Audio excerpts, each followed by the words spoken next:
ओम अज्ञानतिमिरान्धस्य ज्ञानञ्जनशलाकया चक्षुरुन्मिलितमेन तस्मै श्रीगुरुवे नमः। श्रीचैतन्यमनोभीष्टं स्थापितं येन भूतले स्वयं रूपकदा मह्यं ददाति स्वपदान्तिकं वन्देऽहं श्रीगुरुं श्रीयुतपदकमलं श्रीगुरून् वैष्णवाचं श्रीरूपं साग्रजातं सगणरघुनाथान्वितं तं सजीवं साद्वैतं सावधूतं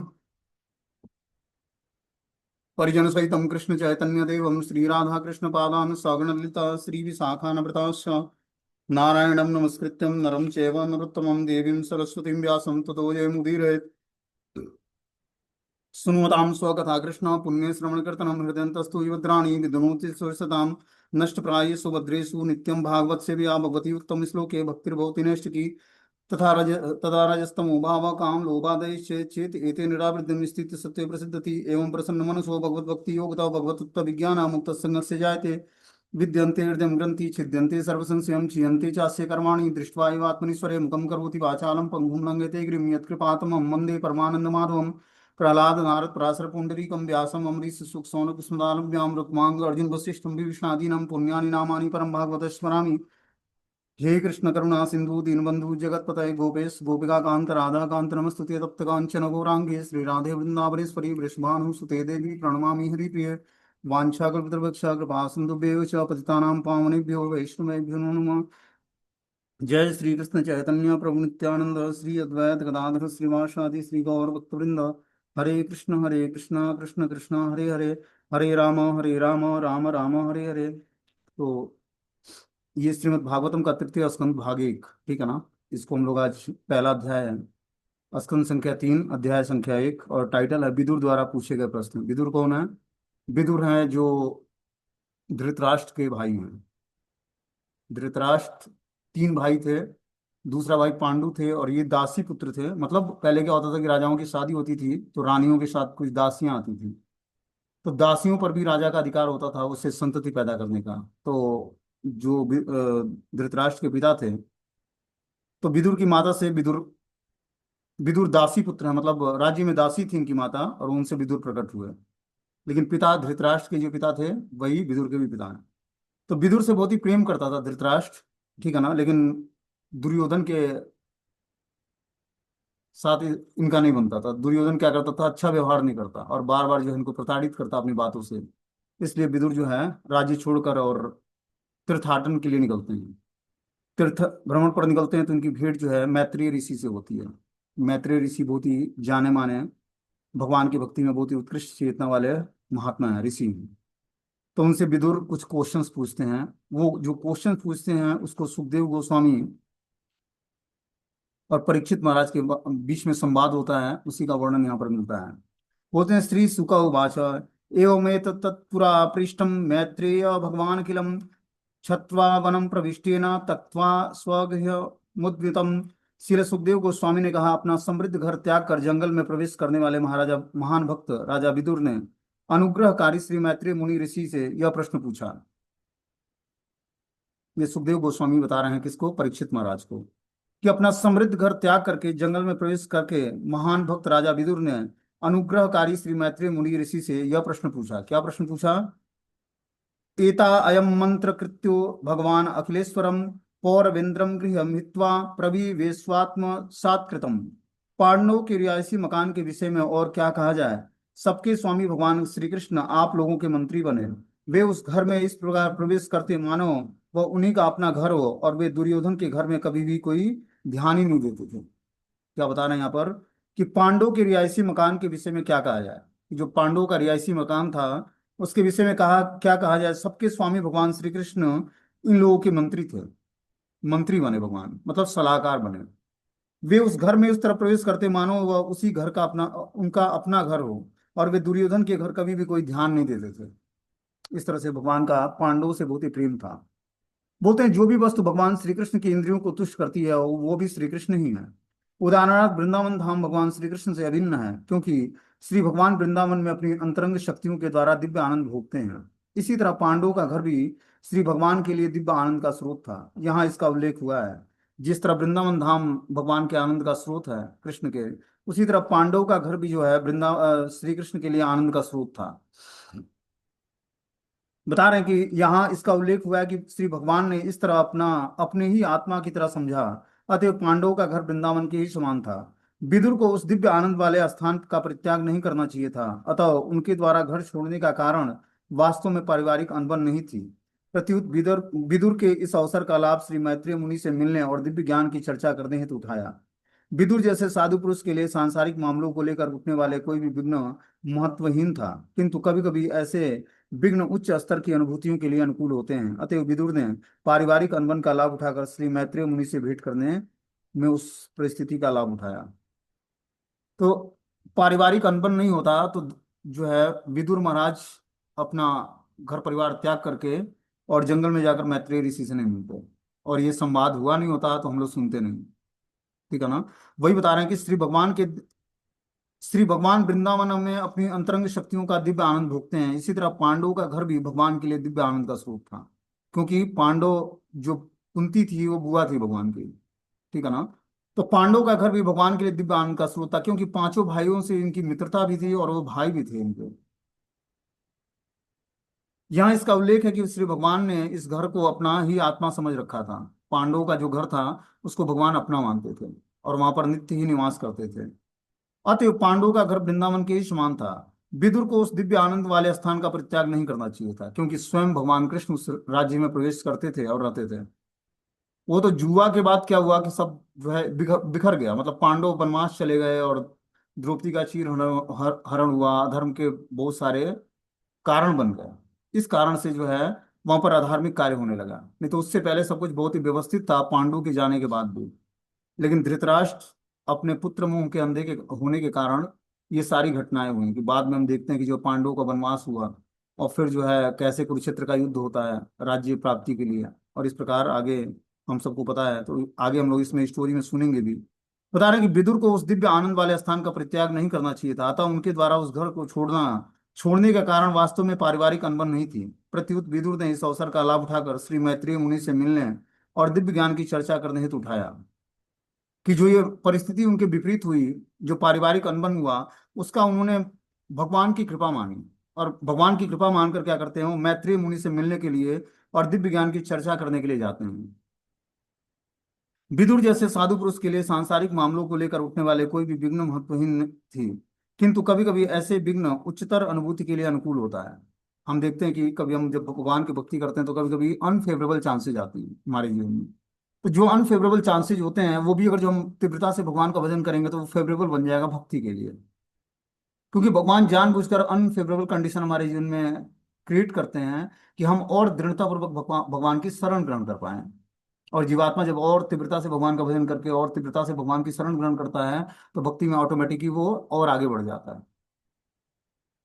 तो हर सिचुएशंस हमारे जो हमारे जीवन में प्रमोकिंग सिचुएशंस आते हैं, उस सिचुएशंस को भगवान की कृपा मानकर और क्या करना चाहिए, हमें और तीव्रता से भगवान की भक्ति में जुड़ना चाहिए।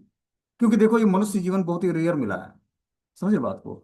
और ये परमानेंट नहीं है, ये कुछ दिनों के लिए है, फिर इस शरीर को छोड़ना है।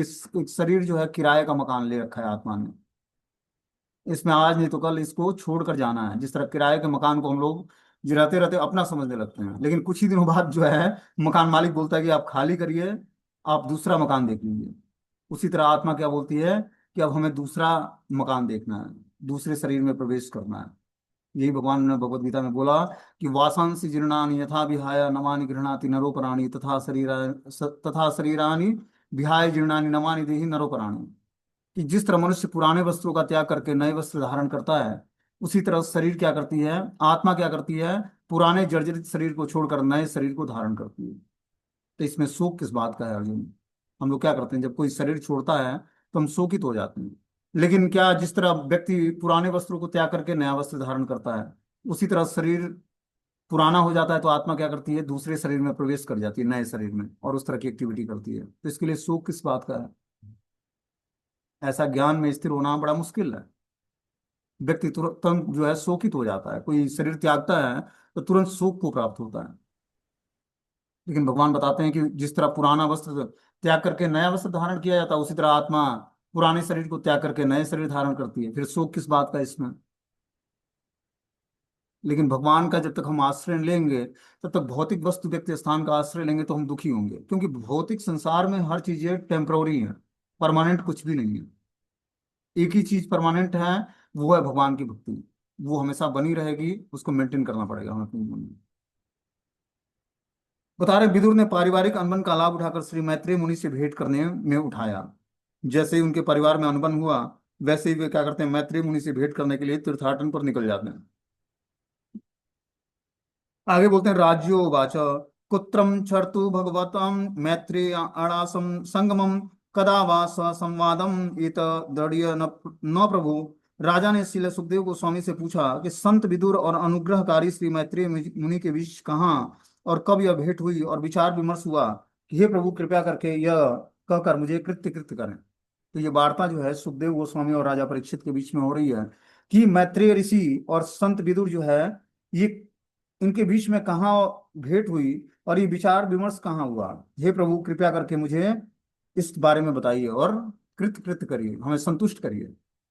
इस तरह से परीक्षित महाराज क्वेश्चन पूछ रहे हैं, किससे? सुखदेव गोस्वामी से। जब हम क्वेश्चन समझेंगे तभी तो उसका जवाब सुनेंगे। श्रीमद् भागवतम की स्टडी बुक है। परीक्षित महाराज क्वेश्चन पूछते हैं, सुखदेव गोस्वामी जवाब देते हैं। सूत गोस्वामी जवाब देते हैं, नैमिषारण्य के 88,000 ऋषि क्वेश्चन पूछते हैं। पार्वती मैया भगवान शिव से क्वेश्चन पूछती है और भगवान शिव उसको जवाब देते हैं। युधिष्ठिर महाराज क्वेश्चन पूछते हैं, नारद मुनि उसका जवाब देते हैं। तो इस तरह से श्रीमद् भागवतम में बहुत सारे करेक्टर हैं, भगवान के शुद्ध भक्त या राजा हुए हैं जो अपने गुरु से क्वेश्चन पूछा उन्होंने और गुरु ने उनका जवाब दिया। जो हम लोग के जीवन के लिए बहुत ही उपयोगी ग्रंथ है श्रीमद् भागवतम, अमल पुराण है। इसको पढ़ने मात्र से, दर्शन से, सुनने मात्र से महान पुण्य फल मिलता है। बोलते हैं राजा ने श्री सुखदेव गोस्वामी से पूछा कि संत विदुर और अनुग्रहकारी श्री मैत्रेय के बीच कहाँ ये भेंट हुई और विचार विमर्श हुआ। हे प्रभु कृपया करके मुझे बताएं और मुझे कृत्य कृत्य करें। बोलते हैं जिस प्रकार सौनक मुनि ने शिलासूत गोस्वामी से पूछा था, शिलासूत गोस्वामी ने उत्तर दिया, ठीक उसी तरह शिला सुखदेव गोस्वामी ने राजा परीक्षित की जिज्ञासाओं का उत्तर दिया। राजा इन दो महात्माओं के बीच संपन्न सार्थक विचार विमर्श के विषय में जानने हेतु अत्यंत उत्सुक थे। तो परीक्षित महाराज इन दोनों महात्माओं के बीच में जो बात हुई, किसके किसके बीच में? विदुर और श्री मैत्रेय मुनि के बीच में क्या वार्ता हुई, उसके बारे में जानने के लिए बहुत इच्छुक हैं। बोलते हैं न अल्पार्थोदयम तस्यम विदुरास्या मलाल मलात्मनः तस्मिन् वरीयसी प्रश्नम साधु वादोपगृहीतम। संत विदुर भगवान श्री कृष्ण के महान और शुद्ध भक्त थे, अतएव कृपालु श्री मैत्रेय मुनि से पूछे गए उनके प्रश्न अत्यंत सार्थक, उच्च स्तरीय और विद्वत मंडली द्वारा अनुमोदित रहे होंगे। देखो, जब श्रोता और वक्ता दोनों बहुत ही एलिवेटेड होते हैं, तब वक्ता को बोलने में भी अच्छा लगता है और श्रोता को सुनने में भी अच्छा लगता है। क्योंकि जब तक श्रोता एलिवेटेड नहीं होगा, जैसे परीक्षित महाराज चक्रवर्ती सम्राट थे, जब उनको पता लगा और चक्रवर्ती सम्राट होने के साथ साथ पांडु के पौत्र थे वो, पांडव के। तो क्या है कि बहुत ही एलिवेटेड भक्त थे और भगवान का शुरू से ही इनको सानिध्य प्राप्त हुआ। जब उत्तरा के गर्भ में थे, अभिमन्यु की पुत्र पुत्र अभिमन्यु की पत्नी का नाम उत्तरा था। उत्तरा के गर्भ से अभिमन्यु का प्राकट्य, सॉरी, उत्तरा के गर्भ से परीक्षित महाराज का प्राकट्य हुआ। तो जब परीक्षित महाराज अपने माता के गर्भ में थे, तो उत्तरा के गर्भ को नष्ट करने के लिए अश्वत्थामा ने ब्रह्मास्त्र चलाया था। उसको भगवान कृष्ण ने रक्षा किया था। जब परीक्षित महाराज अपने माता के गर्भ में थे, तो उसी समय भगवान के दर्शन हुए थे। इनका नाम परीक्षित क्यों पड़ा? जब वो बाहर निकले तो परीक्षण करने लगे कि जिस सुंदर स्वरूप का दर्शन मैंने अपनी माता के गर्भ में किया था, वो सुंदर स्वरूप कहाँ चला गया मेरे नेत्रों से। क्योंकि एक बार जब भगवान की छवि का दर्शन हो जाता है, भगवान के सुंदर स्वरूप का दर्शन हो जाता है, तो जीवात्मा के अंदर विकलता आ जाती है उनको प्राप्त करने की। समझ रहे बात को? तो वो विकलता इनके अंदर भी आ गई और वे बाहर संसार में खोजने लगे इनकी। इसीलिए इनका नाम, ये परीक्षण करते हैं कि वो सुंदर स्वरूप जो मैंने अपनी माता के गर्भ में देखा था, वो सुंदर स्वरूप कहाँ चला गया। इसीलिए इनका नाम परीक्षित पड़ा। हर जगह परीक्षण करते हैं कि वो सुंदर स्वरूप कहाँ मिलेगा। फिर श्री कृष्ण से इनकी मुलाकात होती है और फिर आगे जाकर ये चक्रवर्ती सम्राट बनते हैं और एक ब्राह्मण बालक के द्वारा इसको इनको श्राप मिलता है कि 7 दिनों में आपको तक्षक सांप डसेगा। क्यों? क्योंकि ये जंगल में शिकार खेलने गए थे, राजा थे, क्षत्रिय थे, तो क्षत्रिय का धर्म होता है शिकार खेलना। जंगल में जाकर पशुओं का आखेट करता है। जब राज्य में कोई युद्ध नहीं होता है, तो वो अपनी क्षत्रिय धर्म को बनाए रखने के लिए, युद्ध की कौशल को बनाए रखने के लिए जंगल में आखेट करता है और पशुओं को, खूंखार पशुओं से मतलब युद्ध करता है, और युद्ध करके उसको परास्त करता है, और मंत्रों की सहायता से ब्राह्मणों से उसके उच्च लोकों की जाने की स्वीकृति दिलवाता है। तो इस प्रकार परीक्षित महाराज जंगल को जाते हैं, वहां पर आखेट करते हैं, और इनको प्यास लगती है। देखते हैं कि एक ब्राह्मण की कुटिया है, उसमें कुटिया में जाते हैं, तो वो महात्मा अपने ध्यान में बैठे हुए थे, ऋषि श्रृंग के पिता, श्रृंगी ऋषि के पिता। तो क्या करते हैं, एक मरा हुआ सांप वहीं पे पड़ा होता है, उसको उनके गले में डाल देते हैं परीक्षित महाराज, उस ऋषि के। इनको प्यास लगी थी, इनको लगा मैं राजा हूँ, चक्रवर्ती सम्राट हूँ, ये अपने अभिमान में थे, और मेरे आने पर ब्राह्मण ने मेरा सत्कार नहीं किया। तो एक मरा हुआ सांप उसके गले में डाल देते हैं ब्राह्मण के। और ये बात श्रृंगी ऋषि जो थे उस ब्राह्मण के बालक, इनको दिखता है, पता लगता है उसी समय कि हमारे पिता के गले में आपने मरा हुआ सांप डाला है, तो जाओ, तुमको अभी 7 दिनों के अंदर तक्षक सांप डसेगा और तुम्हारी मृत्यु हो जाएगी। वो ब्राह्मण सांप दे डाला। तो जैसे ही ध्यान टूटता है ऋषि का, वैसे ही देखते हैं कि मेरे गले में सांप डला हुआ है। तो ऋषि सिंह ने बताया, श्रृंगी ऋषि ने, ये काम परीक्षित का है जो राजा है यहाँ के। तो तुमने क्या बोला बालक? मैंने उनको श्राप दिया है कि 7 दिनों में तक्षक सांप डसेगा और उनकी मृत्यु हो जाएगी। तो ब्राह्मण बहुत ही नाराज होते हैं अपने पुत्र से, बोलते हैं राजा जो है एक पिता होता है नगर का, उसी के कारण हम लोग शांति से भजन कर पा रहे हैं, और जो कुछ गलती भी कर देता है तो क्षम्य है अपराध उसका, तुम्हें इस तरह श्राप नहीं देना चाहिए उनको। और इस प्रकार वो ब्राह्मण नाराज होते हैं अपने पुत्र पर। लेकिन उस ब्राह्मण बालक में इतनी शक्ति थी, पहले ब्राह्मणों में इतनी शक्ति कि बोल दिया तो होना है, ऐसा अद्भुत शक्ति हुआ करता था। ब्राह्मणत्व में शक्ति तो बहुत है, लेकिन व्यक्ति उस नियमों का पालन नहीं करता है। तो क्या हुआ कि फिर उनको, अब उनको लग गया कि अब मेरी मृत्यु 7 दिनों में हो जाएगी तक्षक के डसने से। तो क्या करते हैं, राजपाट छोड़कर गंगा नदी पर जाकर बैठकर सुखदेव गोस्वामी से 7 दिन बिना कुछ खाए पिए श्रीमद् भागवतम की कथा सुनते हैं। और फिर तक्षक सांप आता है और डस लेता है, और फिर परीक्षित महाराज की मृत्यु होती है और भगवान के धाम चले जाते हैं। इसलिए ये कथा श्रीमद् भागवतम में दी हुई है।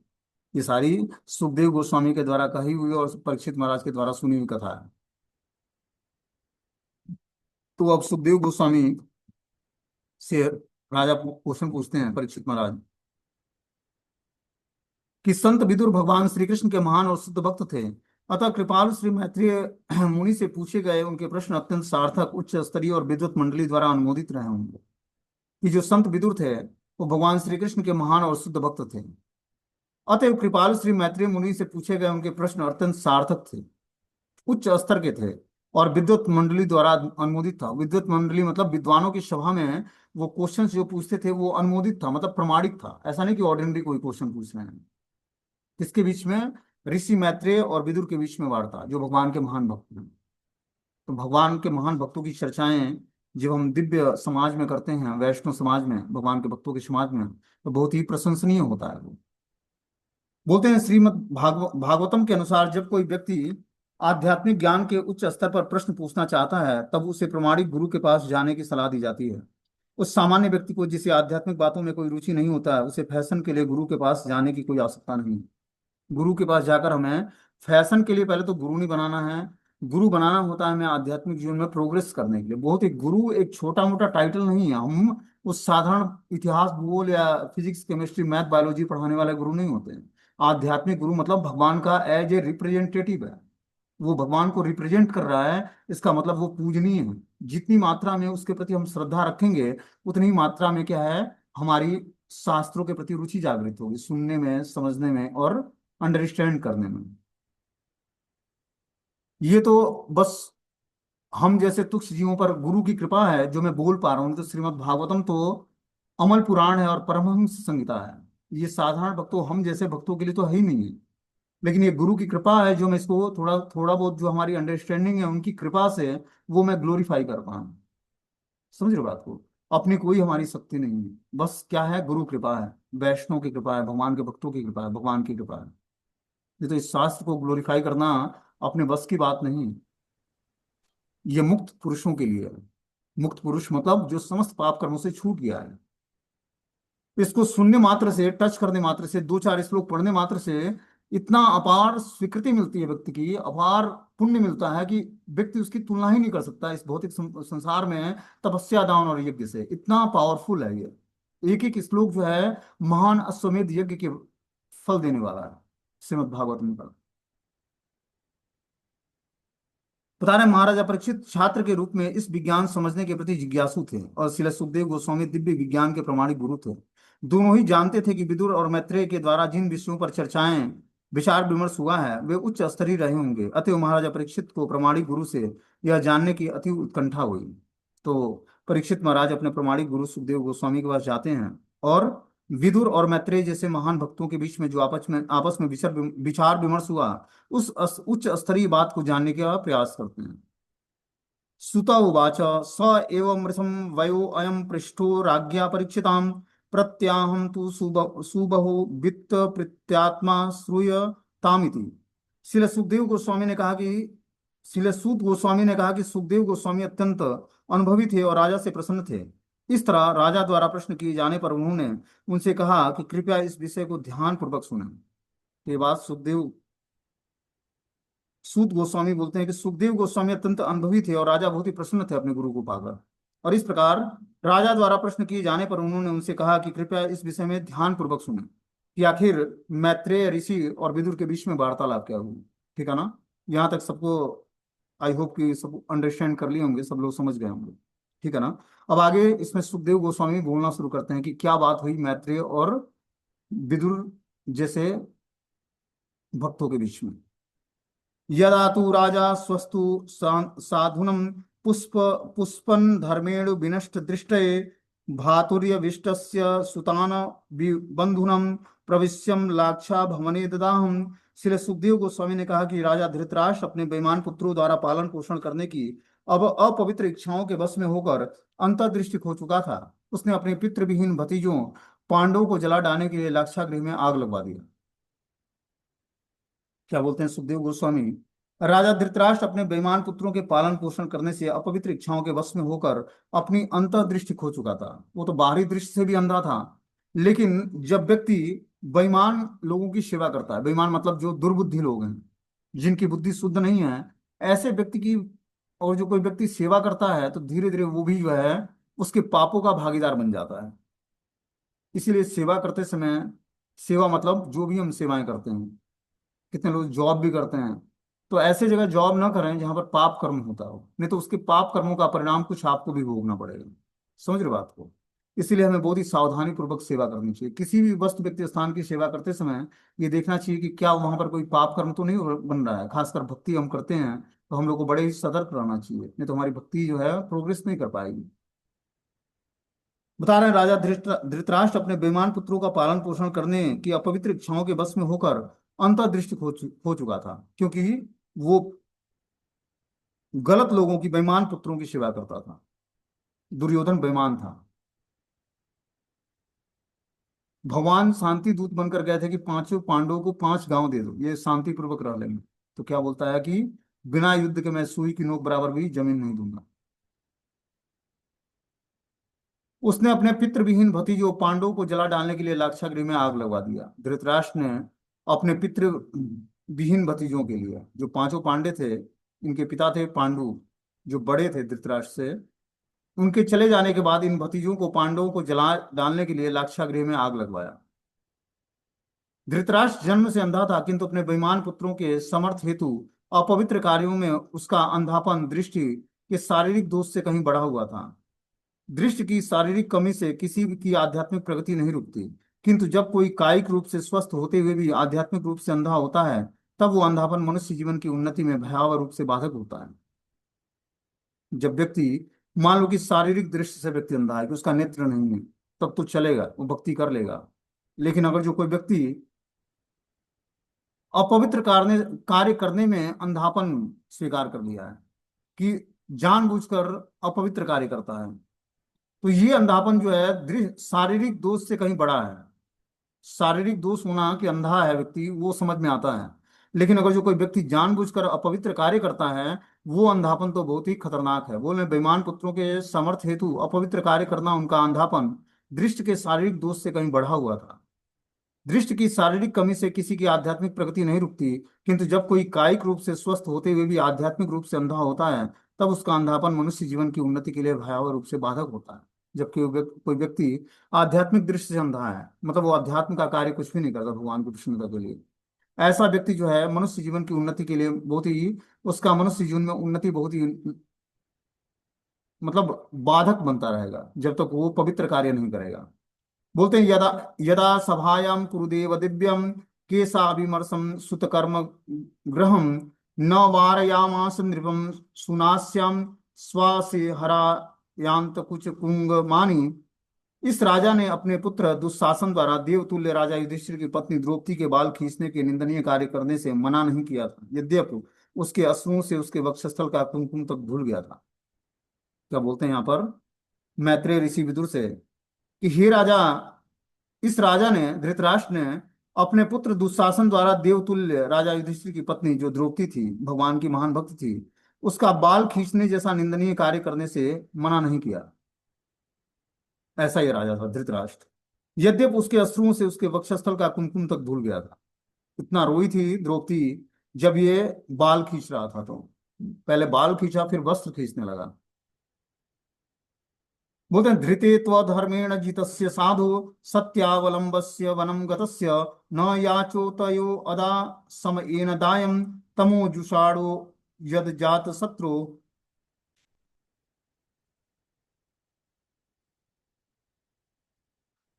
युधिष्ठिर जो कि अजात शत्रु हैं, जुए में छल पूर्वक हरा दिए गए, किंतु चूंकि उन्होंने सत्य का व्रत लिया था, अतः वे जंगल चले गए। समय पूरा होने पर जब वे वापस आए, तब उन्होंने साम्राज्य का अपनाने और चित्त भाग वापस करने की याचना की, तो मोहग्रस्त धृतराष्ट्र ने उन्हें देने से अस्वीकार कर दिया। बोलते हैं युधिष्ठिर महाराज जो थे अजात शत्रु थे, मतलब उनका कोई शत्रु नहीं था राज्य में, सबसे बहुत ही प्रेम करते थे वो। जुए में उन्हें छल से हरा दिया गया, शकुनी ने जुए में पासा ऐसा फेंका कि पांडव हार गए छल पूर्वक, किंतु चूंकि उन्होंने सत्य का व्रत लिया था इसलिए वो जंगल चले गए। युधिष्ठिर महाराज जो है सत्यवादी थे, ठीक है ना, धर्मराज हैं। तो धर्मराज होने के कारण, सत्यवादी होने के कारण, जुए में हारने के कारण ये जंगल को स्वीकार करते हैं। समय पूरा होने पर वो राज्य में वापस आते हैं और अपने साम्राज्य का न्यायोचित भाग मांगते हैं धृतराष्ट्र से कि आप हमारा कम से कम साम्राज्य का कुछ भाग दीजिए जो हमारे हिस्से का है, जिससे हम लोग शांतिपूर्वक साम्राज्य में रह सकें। लेकिन मोहग्रस्त धृतराष्ट्र ने उसे देने से अस्वीकार कर दिया, नहीं दिया। बोलते महाराजा युधिष्ठिर अपने पिता के साम्राज्य के न्यायोचित भाग के उत्तराधिकारी थे, किंतु दुर्योधन इत्यादि अपने पुत्रों का पक्षपात करने हेतु महाराजा युधिष्ठिर के ताऊ धृतराष्ट्र ने अपने भतीजों को उनके राज्याधिकार से उन्हें वंचित करने हेतु अनेक छलपूर्वक युक्तियों का सहारा लिया। अंत में पांडवों ने पांचों भाइयों के लिए केवल 5 गांव मांगे, किंतु अनाधिकृत वंशकों ने वह भी अस्वीकार कर दिया। इस घटना के फलस्वरूप कुरुक्षेत्र का युद्ध हुआ, अतः कुरुक्षेत्र का युद्ध पांडवों द्वारा नहीं अपितु कौरवों द्वारा उकसाया गया। बोलते हैं महाराजा युधिष्ठिर अपने पिता के साम्राज्य का न्यायोचित उत्तराधिकारी थे कि जो उनके राज्य में धृतराष्ट्र और पांडु को समान अधिकार था उस राज्य के न्यायोचित डिसीजन लेने के लिए, उत्तराधिकार प्राप्त करने के लिए। किंतु दुर्योधन इत्यादि अपने पुत्रों का पक्ष करते हुए महाराजा युधिष्ठिर के ताऊ धृतराष्ट्र ने अपने भतीजों को उनके राज्याधिकार से वंचित करने करने हेतु अनेक छलपूर्ण युक्तियों का सहारा लिया। उन्होंने छलपूर्ण युक्तियां करी और धृतराष्ट्र ने छल पूर्वक युक्तियां करके युधिष्ठिर महाराज को राज्याधिकार देने से वंचित कर दिया। अतः अंत में पांडवों ने पांचों भाइयों के लिए केवल 5 गांव मांगे, किंतु अनाधिकृत वंशकों ने वह भी अस्वीकार कर दिया। इस घटना के फलस्वरूप कुरुक्षेत्र का युद्ध हुआ, अतः कुरुक्षेत्र का युद्ध पांडवों द्वारा नहीं अपितु कौरवों द्वारा उकसाया गया था। पांडव तो बहुत ही शांतिपूर्वक जो है बोलते थे कि और जो आप हमारे राज्य नहीं दे सकते तो हमें 5 गांव ही दे दो, और भगवान को शांति दूत बनाकर भेजते हैं कि कम से कम कृष्ण की बातों को दुर्योधन मान जाए, लेकिन वो भी नहीं मानता है। बोलते हैं कि कुरुक्षेत्र का युद्ध जो है पांडवों द्वारा नहीं अपितु कौरवों के द्वारा उकसाया गया। क्षत्रियों के रूप में पांडवों की सही जीविका तो एकमात्र शासन करना था, न कि कोई अन्य कार्य स्वीकार करना। यदा च पार्थ प्रहितं सभायां जगत गुरु यानी जगाद कृष्णं न तानि पुंसा मृता यनानि राजोरुमेन क्षत पुण्यलेशम। अर्जुन ने श्री कृष्ण को जगत गुरु के रूप में धृतराष्ट्र की सभा में भेजा था। यद्यपि उनके शब्द कुछ एक व्यक्तियों द्वारा शुद्ध अमृत के रूप में सुने गए थे, किंतु जो लोग पूर्व जन्म के पुण्य कर्मों के लेश मात्र से वंचित थे, उन्हें वे वैसे ही नहीं लगे। राजा धृतराष्ट्र या दुर्योधन ने श्री कृष्ण के शब्दों को गंभीरता पूर्वक नहीं लिया। बोलते हैं जो श्री कृष्ण जो जगत गुरु हैं, धृतराष्ट्र की सभा में भेजा गया, किसके द्वारा? युधिष्ठिर महाराज के द्वारा। लेकिन उनके शब्दों को कुछ एक लोग ही जो शुद्ध अमृत के रूप में सुन सुन पाए। उनमें से भीष्मदेव एक थे, जो भगवान को भेजा गया जगत गुरु के रूप में शांति दूत बनकर। तो उनकी बातों को बस भीष्मदेव ही शुद्ध होने के कारण समझ पाए, किंतु जो लोग पूर्व जन्म के पुण्य कर्मों के लेस मात्र से वंचित थे, उन्हें वे भगवान की बातों को समझ नहीं पाए। और राजा धृतराष्ट्र और दुर्योधन ने तो श्री कृष्ण की बातों को गंभीरता पूर्वक लिया ही नहीं उस सभा में। बोलते हैं भगवान श्री कृष्ण जो समग्र ब्रह्मांड के गुरु हैं, उन्होंने दूत कार्य स्वीकार किया और अर्जुन द्वारा नियुक्त होकर वे शांति स्थापना के उद्देश्य से राजा धृतराष्ट्र की सभा में गए। श्री तुम्हें नेटवर्क चला जाए। श्री कृष्ण सबके स्वामी थे हैं, फिर भी अर्जुन के दिव्य सखा होने के कारण उन्होंने यह दूत कर्म प्रसन्नता पूर्वक स्वीकार कर लिया, मानो वे कोई सामान्य मित्र हों।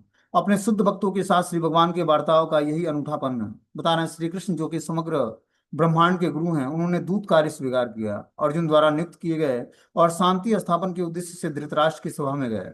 अर्जुन के द्वारा रिक्वेस्ट करने पर भगवान श्री कृष्ण शांति दूत बनकर धृतराष्ट्र की सभा में जाते हैं। श्री कृष्ण सबके स्वामी हैं, फिर भी अर्जुन के दिव्य सखा होने के कारण उन्होंने यह दूत कर्म प्रसन्नता पूर्वक स्वीकार कर लिया, मानो वह कोई सामान्य मित्र हो। भगवान जो है अपने भक्तों की सेवा करने के लिए हमेशा तत्पर रहते हैं। जिस तरह भक्त लोग भगवान की सेवा के लिए तत्पर होते हैं, उसी तरह भगवान भी भक्त की सेवा करने के लिए हमेशा तत्पर रहते हैं। ठीक है ना? इसमें भगवान आनंद लेते हैं भक्तों की सेवा करते हैं, क्योंकि जीवात्मा का स्वाभाविक नेचर है सेवा करना, और भगवान का स्वाभाविक नेचर सेवा लेना नहीं है। भगवान का भी स्वाभाविक नेचर है सेवा करना। वो भी चाहते हैं मैं अपने भक्तों की कुछ सेवा कर पाऊं, लेकिन भक्त लोग भगवान से सेवा नहीं लेते। बोलते अपने शुद्ध भक्तों के साथ श्री भगवान का बर्ताव यह अनूठापन है। उन्होंने सभा में जाकर शांति के विषय में बातें की। इस संदेश का आस्वादन भीष्म देव तथा अन्य प्रमुख जनों ने किया, क्योंकि यह संदेश स्वयं श्री कृष्ण के मुखारविंद से निकल रहा था। किंतु पूर्व जन्म के पुण्य कर्मों के क्षीण हो जाने से दुर्योधन अथवा उनके पिता धृतराष्ट्र ने इस संदेश को गंभीरता से नहीं लिया। जिन व्यक्तियों के पुण्य क्षीण हो जाते हैं वे ऐसा ही करते हैं। कोई व्यक्ति अपने विगत पुण्य कर्मों के बल पर देश का राजा बन सकता है, किंतु दुर्योधन तथा उसकी टोली के पुण्य कर्मों के फल क्षीण हो चुके थे। अतः उनके कार्यों से स्पष्ट हो रहा था कि पांडवों के पक्ष में अपना राज्य होने वाले थे। बोलते हैं दुर्योधन तथा उसकी टोली के पुण्य कर्मों का फल क्षीण हो चुका था, तभी वो भगवान के आदेश को सुन नहीं पाए और मान नहीं पाए। जब तक हमारे पास स्वीकृति नहीं होगी आध्यात्मिक जीवन में हम प्रोग्रेस करने के लिए, तब तक हमें भगवान की बातें समझ नहीं आएंगी। इससे ही डिसाइड होता है कि अगर जो हमारे जीवन में भक्ति उन्मुखी स्वीकृति नहीं है, तो हमें आध्यात्मिक बातें समझ नहीं आएंगी। आध्यात्मिक बात को समझने के लिए हमें स्वीकृति चाहिए। कैसी स्वीकृति? भक्ति उन्मुखी स्वीकृति। ये कैसे होती है? जब व्यक्ति तपस्या दान और यज्ञ करता है सफिशिएंट मात्रा में, जितनी आवश्यकता है उसको। माला जप करना, भगवान श्री कृष्ण के पवित्र नाम का जप करना इतना संभव नहीं है हम सबके लिए। इसके लिए बड़ी क्या करना? तपस्या दान और यज्ञ करना पड़ता है। बोलते हैं शास्त्र में कि करोड़ों वर्ष व्यक्ति गंगा नहाकर दान देकर तीर्थस्थलों का भ्रमण करके अनेक तुलसी गंगा गाय ब्राह्मण वैष्णव की सेवा कर लेता है, तब जाकर कोई ऐसा व्यक्ति उसको टकरता है कि हे जीवात्मा तू भगवान का भजन कर ले, कृष्ण का नाम ले ले। इतना दुर्लभ है ये भगवत नाम का जप करना। आप सब कुछ कर सकते हो, कथा सुन सकते हो, गंगा स्नान कर सकते हो, दान कर सकते हो, तपस्याएं कर सकते हो, जैसे सबने कल निर्जला एकादशी रखा। तो ये सब चीजें संभव हो सकता है, लेकिन भगवान के पवित्र नाम का जप करना बड़ा मुश्किल काम है। लोगों को लगता है माला फेरना तो आसान, कोई काम नहीं, माला फेरते हैं पंडित जी मंदिर में बैठकर। अब उस ब्राह्मण से पूछो जो माला फेरता है कितनी एनर्जी लगती है और किसके बस का है माला फेरना।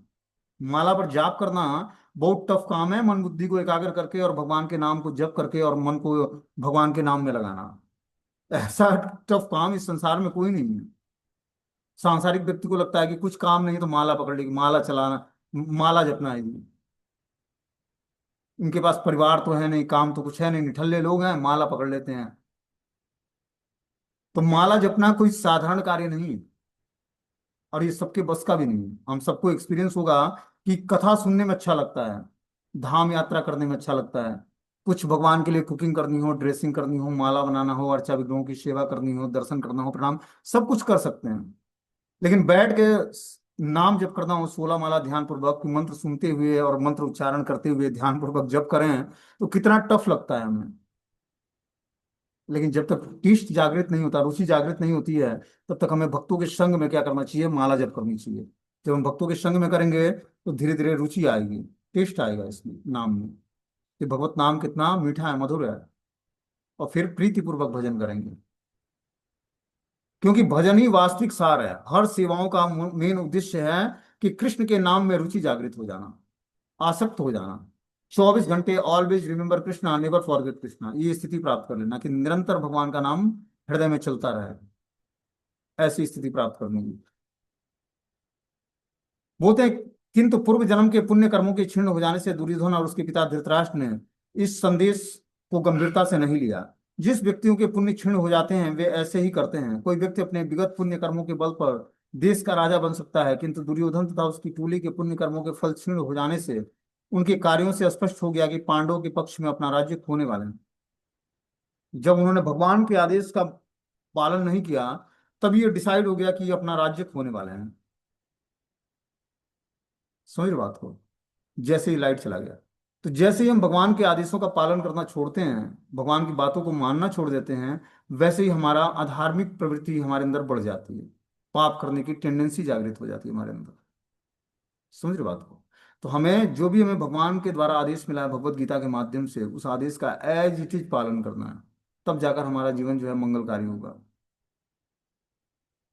बोलते हैं कि यदोपहुतो भगवान भवन प्रविष्टो मंत्राय पृष्ठम किल पूर्वजेन अथाह तन्मंत्र दृशा वरीयान यन मंत्रिणो वेदुरिकम वदंती।